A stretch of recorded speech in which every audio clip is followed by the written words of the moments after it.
जय हिंद साथियों। तो चलिए आज के इस इंपॉर्टेंट सेशन की शुरुआत करते हैं, लेकिन उससे पहले मेरे प्यारे रसगुल्लों के लिए एक मोटिवेशनल शायरी कि ए माँ तेरे पसीने की हर एक बूंद का कर्ज मैं चुकाऊंगा।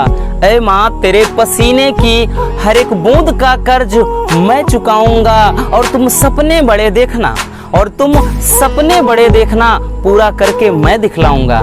तो आज के इस वीडियो में हम एक बहुत ही इम्पोर्टेंट सेशन को समझने वाले हैं। 12th फिजिक्स में ये आपका बहुत ही इम्पोर्टेंट टॉपिक माना जाता है। तो टॉपिक है एम्पियर का परिपथीय नियम। एम्पियर का परिपथीय नियम, और आज बहुत ही सिंपल वे में चुटकियों में इस पूरे कॉन्सेप्ट को हम क्लियर करेंगे। देखिए सबसे पहले देख लेते हैं दोस्तों कि एम्पियर का जो परिपथीय नियम है ये क्या कहता है। इसके कथन को देख लेते हैं। कभी कभार ये एक नंबर में केवल कथन पूछ लेता है। तो एम्पियर का जो नियम है वो क्या बोलता है, इस नियम के अकॉर्डिंग क्या होता है कि किसी बंद वक्र के लिए, ये बंद वक्र आपको दिख रहा है, इसको पहले हम समझाते हैं बाद में, पहले इसको देख लेते हैं नियम कि किसी बंद वक्र के लिए चुंबकीय क्षेत्र यानी बी का रेखीय समाकलन, ये समाकलन का प्रतीक होता है दोस्तों। बायोलॉजी वालों समझ जाओ ये क्या है, समाकलन का चिन्ह है। तो कह रहा है चुंबकीय क्षेत्र बी का रेखीय समाकलन जो होता है और इस बंद पृष्ठ द्वारा घेरे गए क्षेत्रफल में उपस्थित कुल धारा यानी आई का म्यू नॉट गुना होता है। अब म्यू नॉट क्या है, निर्वात की चुंबकशीलता है। ये नियम समझ में आ गया कि क्या होता है दोस्तों कि किसी बंद वक्र के लिए चुंबकीय क्षेत्र बी का रेखीय समाकलन जो होता है वो क्या होता है, बंद पृष्ठ द्वारा घेरे गए कुल क्षेत्रफल में उपस्थित धारा आई का म्यू नॉट गुना होता है। अब चलिए समझ लेते हैं ये क्या है चित्र। ध्यान से समझिएगा दोस्तों, वीडियो को एंड तक देख लेना, पूरा कॉन्सेप्ट क्लियर हो जाएगा। इसमें क्या है कि माना एक तार क्या है x तथा y, लंबाई का कोई पता जाता नहीं, कितनी भी लंबाई हो कोई मतलब नहीं, ठीक। माना एक तार x तथा y है जिसमें धारा I बह रही है। और जब हम तार में धारा प्रवाहित करेंगे दोस्तों तो इसके चारों ओर क्या होता है, एक चुंबकीय क्षेत्र उत्पन्न हो जाता है जिसमें चुंबकीय बल रेखाएं उत्पन्न होती हैं। आपको पता है कि तार में जैसे ही धारा प्रवाहित करते हैं तो उसमें क्या वैद्युत और चुंबकीय दोनों क्षेत्र उत्पन्न होते हैं, ठीक। तो वही चीज है कि हमने क्या है, तार में धारा प्रवाहित किया और इसके चारों ओर एक चुंबकीय क्षेत्र उत्पन्न हो गया जिसकी हम कल्पना कर रहे हैं कि जो उसका पथ है वो वृत्ताकार है। केवल इमेजिन कर सकते हैं ना। कोई गुस्सा हो जाता है, मारोगे तो क्या करोगे, वो आधा किलो गुस्सा कर रहा है हम पर, नहीं, केवल फील कर सकते हैं ना, उस चीज को हम क्या है महसूस कर सकते हैं कि भाई साहब वो गुस्सा हो गया है। वही चीज है दोस्तों कि हमने तार में धारा प्रवाहित किया और इसके चारों ओर क्या है, एक मैग्नेटिक फील्ड यानी चुंबकीय क्षेत्र उत्पन्न हो गया। उसको हमने अनुभव किया। कब अनुभव करेंगे, जब इसके पास कोई चुंबक रख देंगे या फिर कोई अदर तार, तब पता चलेगा कि हाँ एक बल लग रहा है। फिर मान लेते हैं कि जो इसका पथ है क्या है, वो वृत्ताकार है। फिर माना इसके मध्य बिंदु यहाँ से इसके केंद्र O से R दूरी पर एक बिंदु P है, एक बिंदु P है, और यहाँ से मान लेते हैं इस जो तार वाले की छोटे खंड की लंबाई DL है। बात समझ में आई। इतना लिखना वाले चीज आपको ये लिख सकते हैं कि माना एक तार x तथा y है जिसमें धारा I बह रही है। माना इसके चारों ओर एक वृत्ताकार पथ की क्या करते हैं, हम कल्पना करते हैं। फिर माना केंद्र O से R दूरी पर एक बिंदु P है। तो ये बात समझ में आ गई, इतना आपको लिखना है। अब दोस्तों जो आपको करना क्या है, यहाँ से लिखेंगे अब कि बिंदु, ध्यान देना, ये O से R दूरी पर बिंदु R दूरी पर स्थित लिख सकते हैं। R दूरी पर स्थित बिंदु P पर वैद्युत क्षेत्र की तीव्रता, ध्यान से समझिएगा।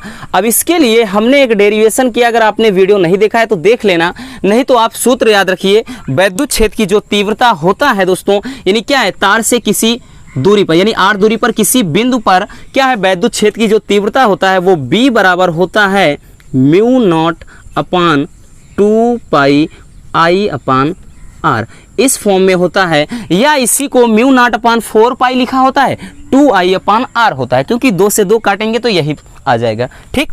इसको दे देते हैं इक्वेशन नंबर 1, है ना। एक मिनट, हाँ, तो हमने क्या बताया, इसको इक्वेशन नंबर हम 1 दे देते हैं, ठीक। अब इसके बाद क्या लिखेंगे दोस्तों, ध्यान से समझिएगा। ये चीज तो हो गया। अब लिखेंगे यहाँ से चुंबकीय क्षेत्र का रेखीय समाकलन। अब लिखेंगे चुंबकीय क्षेत्र का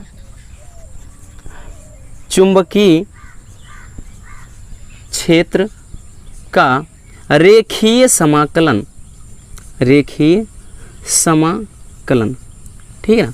यानी यहाँ से r दूरी पर जो P है, यहाँ पर ये जो B है चुंबकीय क्षेत्र, इसका रेखीय समाकलन लिखेंगे तो ये जो हो जाएगा दोस्तों, हो जाएगा समाकलन यहाँ से B इंटू ये dl बराबर ये हो जाएगा आपका, क्या हो जाएगा, B into dl cos theta. कहाँ से आया जनाब, ये चीज़ कहाँ से आई? चलिए इसको भी हम देख लेते हैं। एक फार्मूला होता है vector a into vector b।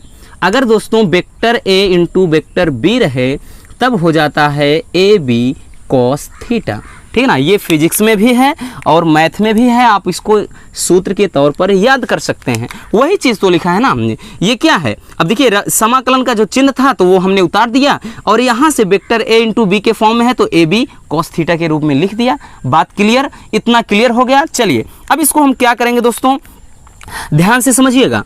यहाँ से ये चीज़ अपने इधर देखिए, इसको अब यहाँ से हम b बाहर ले लेते हैं, b बाहर ले लिया और उसके बाद ये dl और cos यहाँ पे 0 डिग्री रखेंगे। 0 डिग्री इसलिए रखा जाएगा दोस्तों क्योंकि इस बिंदु P पर क्या है, जो dl है और dl यानी ये जो dl है और यहाँ से जो ये b है, इसकी जो दिशा है वो समान है, ठीक है ना। यहाँ से हम लिख भी सकते हैं, ठीक, यहाँ से b वेक्टर b और dl की जो दिशा है समान है। एक एक चीज़ को एकदम क्लियर कर देंगे, कोई दिक्कत नहीं होगी। इसलिए यहाँ पे क्या है, हमने यहाँ पे थीटा का वैल्यू क्या रख दिया, ऐसी सिचुएशन में 0 रख देंगे, ठीक।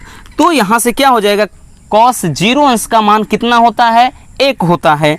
तो ऐसी सिचुएशन में ये क्या बन जाएगा दोस्तों, ये बन जाएगा b और यहाँ से जो समाकलन का चिन्ह है ये बनेगा कितना, केवल और केवल dl, क्योंकि भाई साहब ये क्या होगा, ये cos 0 अंश का मान 1 हो जाएगा। अब यहाँ से थोड़ा एक चीज़ समझ लीजिए, ये ध्यान देना, जो dl होगा, ये dl क्या है, चूंकि जो dl है, जो लंबाई है वो पूरा का पूरा इसकी परिधि है, यानी इसके बराबर 2 पाई r रख देंगे, ठीक। इसके बराबर 2 पाई r रख देंगे। तो यहाँ से हम एक चीज़ और कर सकते हैं, एक लाइन बढ़ा देंगे, ये हो जाएगा दोस्तों b हो जाएगा और इसके स्थान पे 2 पाई r हो जाएगा, ठीक। अब इधर थोड़ा समझ लेते हैं, इधर, ठीक।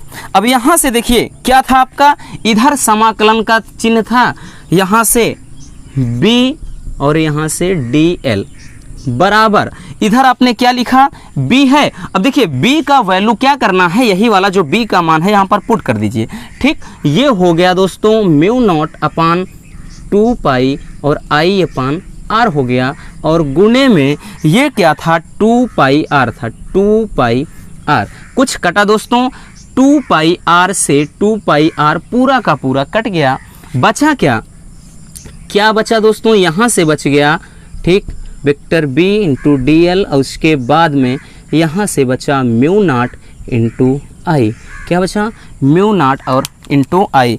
हमें सिद्ध क्या करना था, यही चीज़ तो सिद्ध करना था, यही चीज़ तो दोस्तों सिद्ध करना था। हमें क्या लिखना था, यही कि जो b का होता है यानी चुंबकीय क्षेत्र का रेखीय समाकलन होता है वो धारा I का क्या होता है, μ0 गुना होता है। यही चीज़ तो देखा हमने। क्या इसमें कुछ चीज़ क्या है, टफ है, नहीं है, एकदम सिंपल है। सबसे पहले हमने क्या किया कि O से R दूरी पर एक बिंदु जो P है उस पर वैद्युत क्षेत्र की तीव्रता, आपको सूत्र ये याद कर लेना है। अगर नहीं भी पता है डोंट वरी कि μ0/2 पाई I/r, इतना याद रखिए। फिर चुंबकीय क्षेत्र का रेखीय समाकलन करेंगे और ये इतने बराबर इतना कहाँ से आता, हमने लिख दिया। फिर क्या किया है, B को बाहर रखा है, dl cos यहाँ 0 अंश, क्यों, क्योंकि b और dl की जब दिशा एक ही समान होगी यानी एक दिशा में होंगे तो उनके बीच क्या है, थीटा यानी कोई कोण ही नहीं बनेगा, 0 डिग्री का कोण बनेगा। ऐसी सिचुएशन में हमने यहाँ पे 0 डिग्री का मान एक हो जाता है cos 0 अंश का मान, dl हो गया। और dl ये है क्या, समाकलन dl है क्या, तो ये क्या है, इस वृत्ताकार पथ की परिधि है, यानी 2 पाई r है, इसके स्थान पे पुट कर दिया। और ये चीज़ तो आपने यहाँ पे क्या पहले से ये चली आ रही है, और इसके स्थान पे b का वैल्यू पूरा का पूरा यहाँ से रख दिया आपने ये चीज़, और ये चीज़ है कट के यहाँ से आपका एम्पियर का परिपथी नियम आ गया। बस इतना सा लॉजिक है, बहुत ही प्यारा सा टॉपिक है, और इसको एक बार बहुत ही अच्छे से देख लेना, आपके एग्जाम में ज़रूर ये क्वेश्चन पूछा जाता है। अगर वीडियो पसंद आई हो तो प्लीज़ वीडियो को लाइक कर देना, नए हैं तो चैनल को सब्सक्राइब जरूर कर लीजिए। मिलते हैं किसी और ऐसे मज़ेदार टॉपिक के साथ। Love you, bye bye, take care.